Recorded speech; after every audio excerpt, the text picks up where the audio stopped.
All right, let's jump straight into this explainer. We're going to demystify Part 6 of the 1991 Constitution, exploring the actual architecture of the legislature directly from the source text. When we talk about how a country runs, we usually focus on the laws, but who actually makes them? How do they pass? What are the rules for the rulemakers themselves? Well, that is exactly what Part 6, which spans Articles 61 through 81, lays out in incredible detail. It is quite literally the engine of democracy. So let's pop the hood and see how this thing actually runs. To make this dense legal text a bit more approachable, here's our quick roadmap. We're going to hit 1. Core principles. 2. How laws are made. 3. Who makes the laws. 4. Inside the Assembly. 5. Altering the Constitution. And finally, 6. Committees and the parliamentary term. Let's get into it. Section 1. Core principles.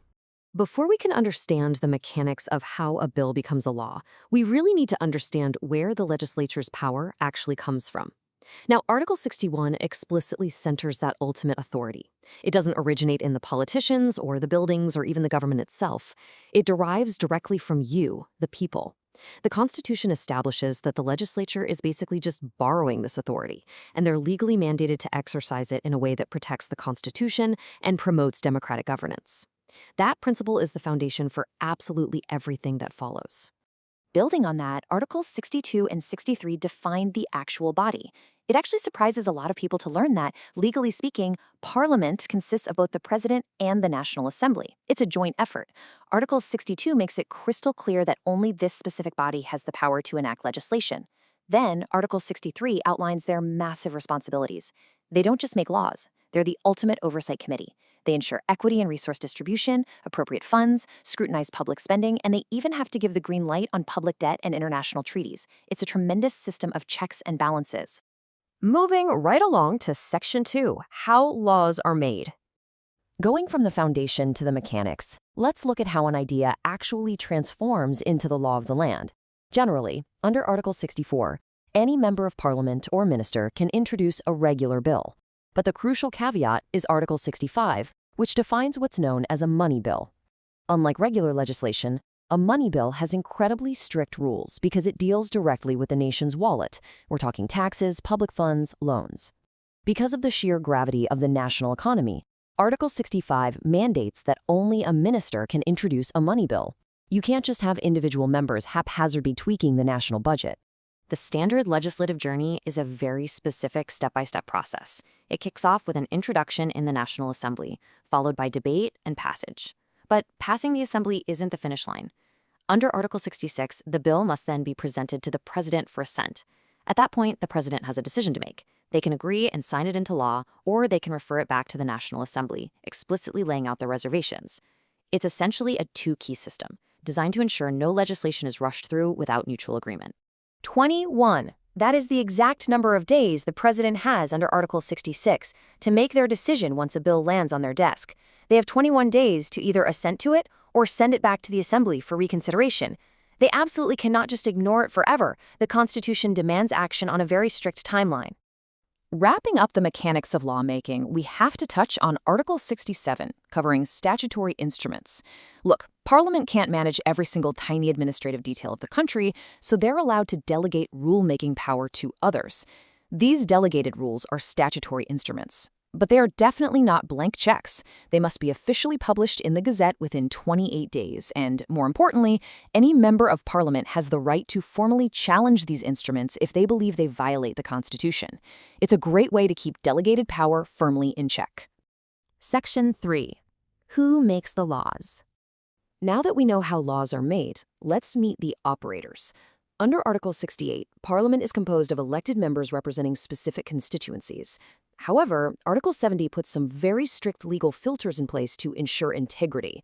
For example, you cannot be a member of Parliament if you're an undischarged bankrupt, serving a prison sentence, or if, in the past 5 years, you were removed from public office for gross misconduct. The law demands a strict baseline of legal and financial accountability for anyone holding this office. Articles 72 through 74 essentially act as the human resources manual for the legislature. Article 72 dictates exactly how an MP might lose their seat, whether that's through expulsion from their party, losing their citizenship, or passing away. Crucially, it mandates that a by-election must be held within 90 days of a vacancy. That ensures citizens aren't left without representation for long. Furthermore, Article 74 officially recognizes the hierarchy within the chamber, legally establishing the roles of both the leader of government business and the leader of the opposition. Section 4. Inside the Assembly. Let's step inside the legislative chamber itself to see the day-to-day schedules and protections for these lawmakers. Under Articles 75 and 76, we see a guarantee of regular work schedules coupled with some really vital legal protections. Article 75 says there must be at least 3 sittings per session, and if an emergency pops up, the president or 2/3 of the MPs can force a summoned sitting. But the real cornerstone is Article 76. It grants absolute freedom of speech and debate to MPs while they are in the Assembly. What they say on the floor cannot be questioned in a court or tribunal. This immunity is absolutely essential. It ensures they can debate contentious issues robustly without constantly looking over their shoulders, fearing legal retaliation. Next up, Section 5, altering the Constitution. But what happens when the blueprint itself needs to change? As times evolve, sometimes the Constitution has to adapt. Well, Article 79 makes it deliberately difficult to alter the Constitution. You can't just pass an amendment like a normal bill. First, the text has to be published publicly 30 days before it's even read. Then, it requires a supermajority. Not less than 2/3 of all Assembly members have to vote for it. But here is the most powerful part. If the amendment attempts to alter Part 3, which is the Bill of Rights, or Article 79 itself, politicians alone cannot do it. The decision goes straight back to the citizens for a national referendum, which requires the support of at least 50% of all registered voters. Ultimately, the people have the final say on their fundamental rights. And finally, Section 6, Committees and the Parliamentary Term. For our final stop, we're looking at how the Assembly delegates its highly detailed work. A lot of people think all the action happens in the big main chamber, but Article 80 acknowledges that the real granular legislative work actually happens in smaller parliamentary committees. What's vital here is that the Constitution guarantees fairness. It explicitly mandates that these committees must have equitable representation of the political parties holding seats, as well as independent MPs. You can't just stack a committee with one viewpoint. It has to genuinely reflect the diverse political makeup of the entire elected assembly. 5. Article 81 establishes an absolute term limit of exactly 5 years. That is the exact shelf life a parliament mandate lasts. The clock starts ticking the very moment the members are sworn into office after a general election, and it definitively ends on the date parliament is legally dissolved. It's a strict expiration date on their mandate to govern. As we wrap up this explainer on the engine of democracy, I want to leave you with a provocative thought. We started with Article 61, which stated that all this power, the power to make laws, spend public money, and alter the Constitution, derives from you, the people. The Constitution is beautifully engineered with checks, balances, and timelines. But, a machine only works if it's maintained. So how actively are you participating in the 5-year life cycle of your parliament? Are you tracking the bills, the committees, the debates? Thank you for joining me on this tour of Part 6. Keep learning, keep questioning, and I'll see you in the next explainer.